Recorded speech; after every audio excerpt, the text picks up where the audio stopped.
Deine Katze frisst zweimal am Tag. Morgens, abends. So machen es viele Halter, in vielen Wohnungen, auf der ganzen Welt.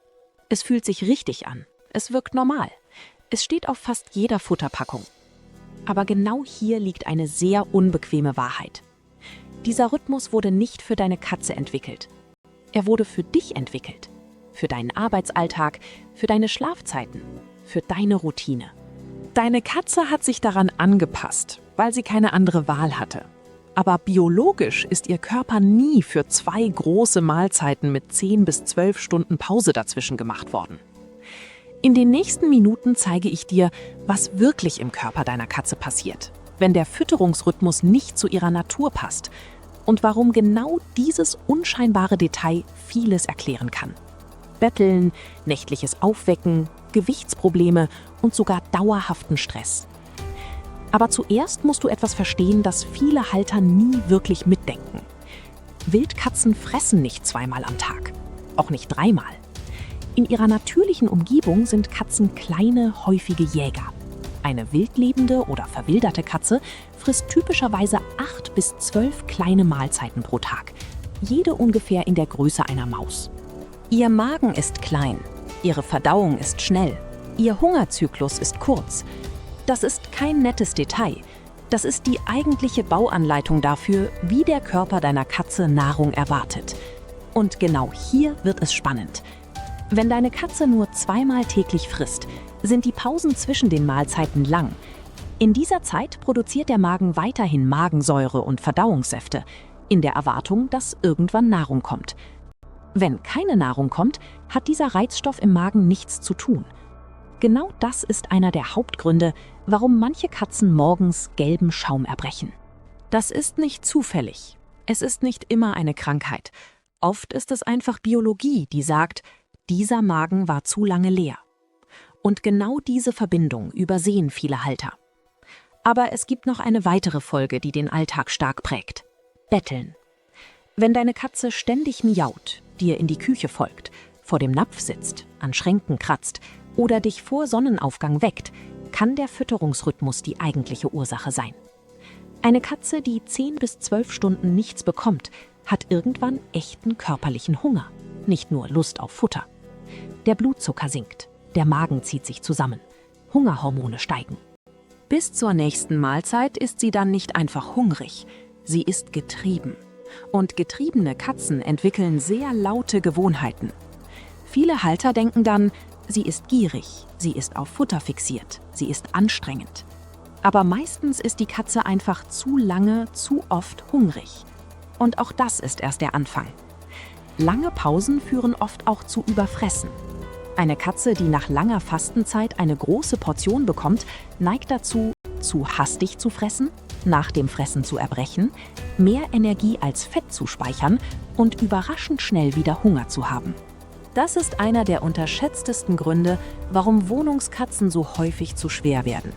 Nicht, weil sie insgesamt zu viel fressen, sondern weil sie in einem Muster fressen, das nicht zu ihrem Körper passt. Und Übergewicht ist bei Katzen kein optisches Problem.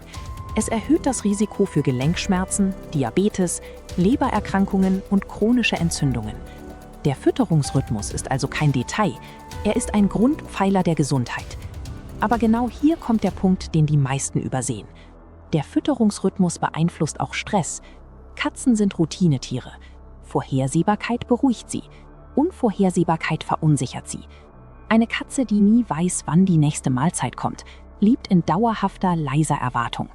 Diese Anspannung kann sich zeigen als Unruhe, hin und her laufen, mehr Lautäußerungen, Spannung zwischen Katzen in Mehrkatzenhaushalten oder feinen Verhaltensänderungen, die viele Halter nie mit dem Futter verbinden.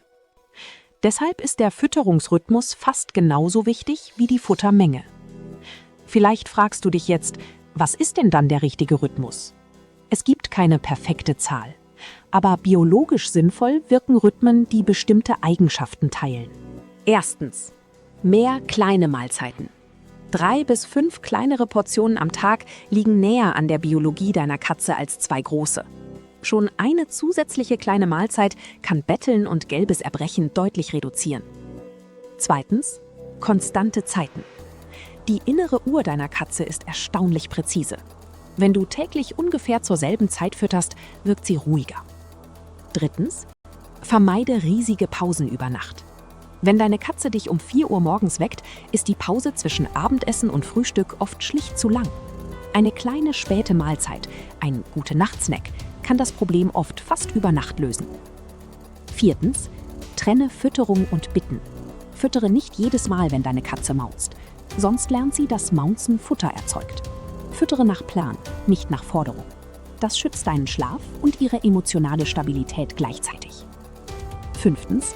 Daueressen mit Trockenfutter ist meistens keine gute Lösung. In einigen wenigen Situationen kann das passen. Aber für die meisten Katzen führt Dauerfutter zu ständigem Knabbern, Gewichtszunahme und einem gestörten Hungerrhythmus. Strukturierte kleine Mahlzeiten funktionieren oft viel besser. Und es gibt noch etwas, über das fast niemand spricht. Ein guter Fütterungsrhythmus ist nicht nur eine Sache des Futters. Er ist eine Sache von Sicherheit, Verlässlichkeit und Vertrauen. Wenn deine Katze lernt, dass Futter zu festen Zeiten kommt, passieren mehrere Dinge gleichzeitig. Das Betteln wird ruhiger, der Stress sinkt, der Schlaf wird besser, das Verhalten stabilisiert sich und sogar die Bindung kann sich vertiefen. Denn Futter und Vertrauen sind in der Katzenpsychologie eng verbunden. Genau deshalb können sich 2 Katzen im selben Haushalt komplett unterschiedlich verhalten. Nicht wegen ihrer Persönlichkeit, sondern wegen ihrer Routine. Und genau hier wird es emotional. Vielleicht fühlst du dich nach all dem schlecht. Bitte nicht.